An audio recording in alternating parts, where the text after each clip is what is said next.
நீங்கள் பார்த்துக் கொண்டிருப்பது நியூஸ் 21 செய்திகள். தமிழ்நாடு செய்திகளை உடனுக்குடன் தெரிந்து கொள்ள நியூஸ் 21 செய்திகளை பாருங்கள். உண்மை, உழைப்பு, உயர்வு.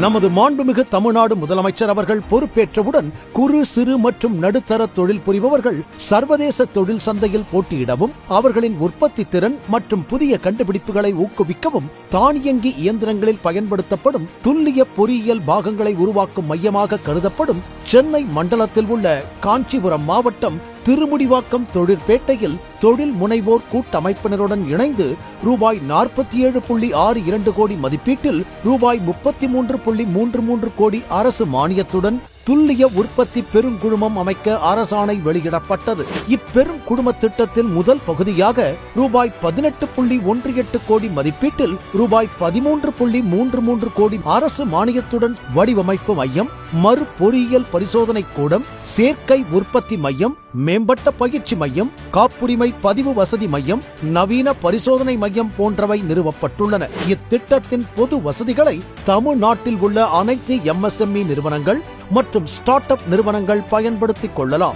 இத்திட்டத்தின் சிறப்பு அம்சங்களை பயன்படுத்தி உலகத்தரம் வாய்ந்த புதிய கண்டுபிடிப்புகளை மிக குறைந்த உற்பத்தி செலவில் எவ்வித மூலதனமும் இன்றி உருவாக்கிட தகுந்த அரசு மானியம் வழங்கி MSME தொழில் முனைவோர்களின் புதிய கண்டுபிடிப்புகளுக்கு ஊக்கமளித்த நமது மாண்புமிகு தமிழ்நாடு முதலமைச்சர் அவர்களுக்கு குறு, சிறு மற்றும் நடுத்தர தொழில் நிறுவனங்கள் துறை சார்பாகவும்